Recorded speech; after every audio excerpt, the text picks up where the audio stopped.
हरियाणा में कांग्रेस की ओर से या फिर भाजपा की ओर से टिकट के दावेदारों की तलाश शुरू हो चुकी है। खबरें ये भी हैं कि बीजेपी अपने कई विधायकों के टिकट काट सकती है।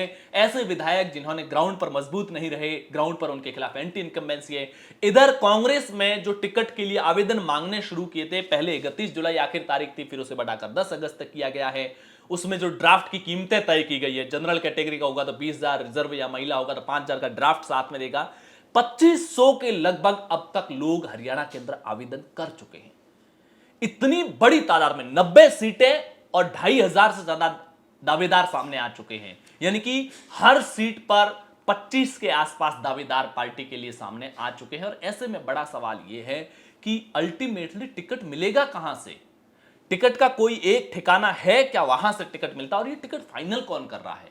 वैसे प्रदेश अध्यक्ष हो या भूपेंद्र हुड्डा हो या तमाम नेताओं के ये बयान आ चुके हैं कि पार्टी 3 स्तर पर सर्वे कर रही है। और आपने इससे पहले भी कई राज्यों की पिछले 2-3 सालों में विशेष तौर से जब जब दिल्ली के अंदर फाइनल बैठक होती है, प्रदेश के सारे नेता होते हैं, उसमें प्रदेश प्रभारी होते हैं, तब राहुल गांधी खुद, आप कभी भी देखिएगा उन तस्वीरों को, एक बड़ी पोथी लेकर बैठते हैं। वो पोथी क्या होती है? वो कागजों की जो बड़ी 100 से 200 पेज का जो कागज होते हैं, वो होते क्या है? दस्तावेज किस बात के होते हैं? वो होते हैं राहुल गांधी अपने स्तर पर भी कुछ सर्वे एजेंसियों के जरिए इलाके के सर्वे करवाते हैं। राहुल गांधी के पास में हर सीट पर कुछ तय सवाल होते हैं। उन सवालों का जवाब, चाहे वो भूपेंद्र हुड्डा किसी की पैरवी कर रहे हो या संगठन पैरवी कर रहा हो, उनको देने पड़ते हैं। तो सवाल यह है कि कौन कौन सी वो जगह हैं जहां से टिकट मिल रहे हैं हरियाणा कांग्रेस में।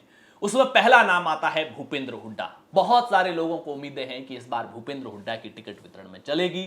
लिहाजा जो भूपेंद्र हुड्डा के बेटे दीपेंद्र हुड्डा है, जो रोहतक से सांसद बने हुए, पहले राज्यसभा के सांसद भी थे, तो अब रोहतक से लोकसभा सांसद बने हुए, लिहाजा उनके पास पिछले लंबे समय से दिल्ली के अंदर उनको बतौर सांसद बंगला मिला हुआ है। तो दीपेंद्र हुड्डा के उस बंगले पर अगर आप दिल्ली में जाएंगे तो सबसे ज्यादा भीड़ नजर आती है। वहां पर सबसे ज्यादा लोग इधर उधर होते हुए दिखते हैं, क्योंकि बहुत सारे लोगों को यह उम्मीद है कि इस बार जो टिकट वितरण होगा वो दीपेंद्र हुड्डा के सिरे से होगा। भूपेंद्र हुड्डा गुट की ओर से ज्यादा लोगों को टिकट बांटे जाएंगे। एक और धड़ा है कुमारी शैलजा का। कुमारी शैलजा के वहां भी बड़ी तादाद में लोग पहुंचते हैं, और जो लोगों को वहां ऐसे लोग पहुंच रहे हैं, पहली चीज तो जो style of politics Bhupendra Hooda की है उसको पसंद नहीं करते हैं, वो कुमारी शैलजा के पास पहुंच रहे हैं।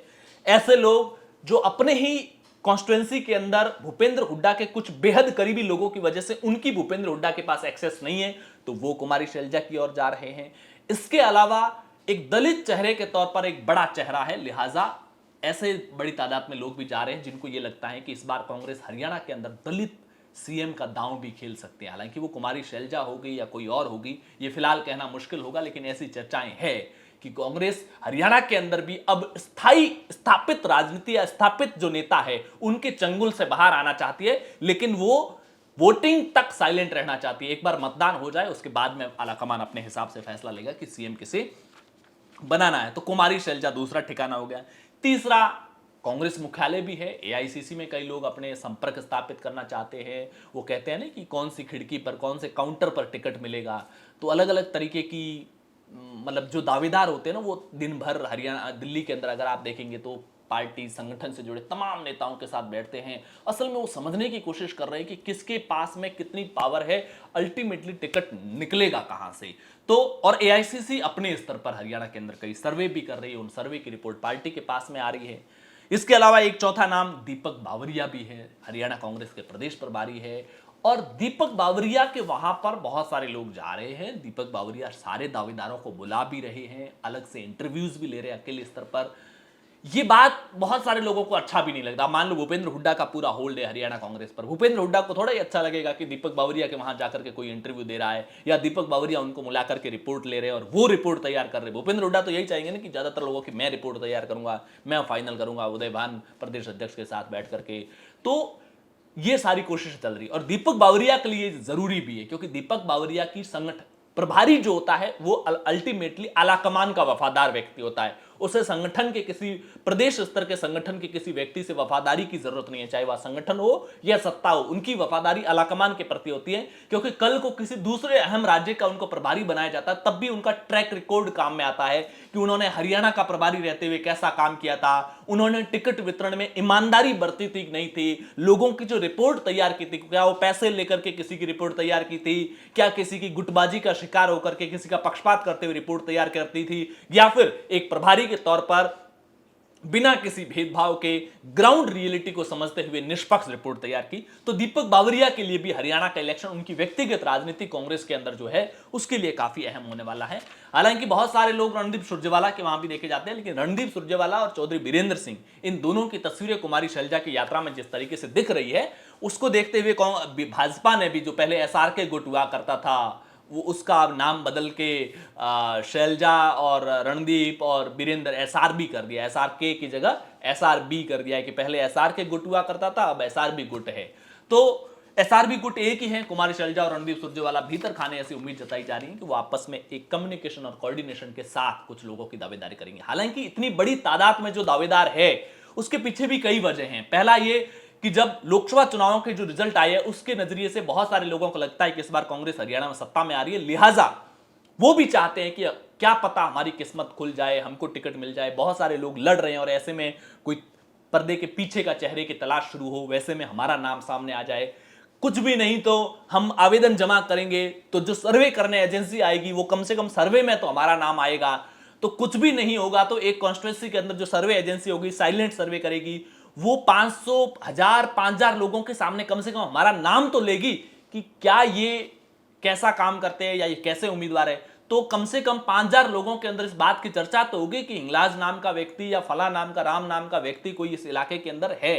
तीसरी चीज ये कि जब नेतृत्व कॉन्स्टिट्यूएंसी वाइज चर्चा करने बैठेगा, वहां से मान लो 20 दावेदार सामने आए हैं, तो 20 दावेदारों में कुछ भी नहीं तो बहुत सारे लोग ऐसे हैं जिनको चुनाव नहीं लड़ना है, वो सिर्फ इसलिए आवेदन करते हैं ताकि जब आलाकमान नामों पर विचार करे कि किसी एक सीट से 20 दावेदार आए हैं सामने, तो 20 के नामों की जब चर्चा हो, कार्यकर्ता तो हजारों होते हैं, समर्पित कार्यकर्ता, संगठन की जिम्मेदारी ब्लॉक और ग्राम पंचायत स्तर पर, हल्के स्तर पर संभालने वाले भी हजारों कार्यकर्ता होते हैं, उनके बीच में 20 लोगों में मेरा नाम आएगा।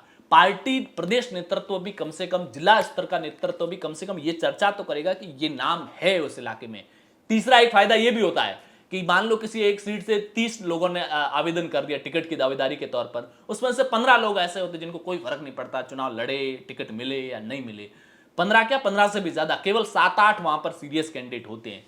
बाकी वालों को इतना जरूर फायदा होता है कि जिसको टिकट मिल गया वो बाकी वालों के घर घर जाएगा, क्योंकि उनको लगता है ये महत्वपूर्ण दावेदार है। जनता की भी वो नजर में आ चुका होता है जब तक, क्योंकि उसने एज अ उम्मीदवार अपनी दावेदारी जता चुकी है। 50 पोस्टर छपवा लेंगे, 5-7 गाड़ियों के पीछे छपा लेंगे, 1-2 होर्डिंग्स लगा लेंगे हल्के में, तो वो एक दावेदार के तौर पर तो खुद को स्टैब्लिश कर ही देते हैं। फेसबुक पर 4-5 पोस्टर डाल देंगे, उसमें 10-20 हजार रुपए खर्च करके पेड कैंपेन चला लेंगे, तो वो दावेदार के तौर पर खुद को ले आते हैं। ऐसे में जिसको टिकट मिलता है वो टिकट मिलने के बाद में ऐसे जो दावेदार थे उनके घर सबसे पहले जाता है, उनकी मान मनोबल करता है, उनको अगले 1 महीने पूरे गाड़ी में लेके घूमता है। तो जो व्यक्ति चुनावों से पहले कुछ नहीं था, उसको टिकट भी नहीं मिला, लेकिन वो चुनावों के दौरान पूरी कॉन्स्टिट्यूएंसी के अंदर अपनी पहचान स्थापित करने में कामयाब हो जाता है, तो टिकट के दावेदार के तौर पर बहुत सारे लोग सामने आते हैं। उसके पीछे भी एक रणनीति होती है। अब देखने वाली बात होगी कि कौन से ठिकाने से टिकट फाइनल होते हैं इस बार।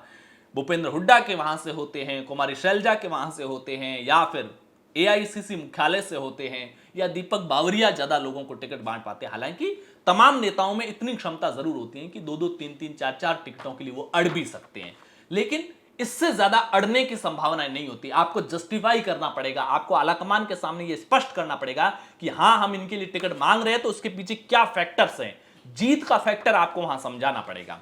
देखना होगा कौन से ठिकाने से किसे मिलता है टिकट। हरियाणा पंचायत पर पहली बार आए तो चैनल को सब्सक्राइब कीजिएगा, वीडियो को लाइक और शेयर जरूर कीजिएगा। हरियाणा की राजनीति पर इसी तरह विश्लेषण लेकर के मैं हिंगलाज दान आपके सामने लगातार हाजिर होता रहूंगा। अगले वीडियो तक के लिए नमस्कार।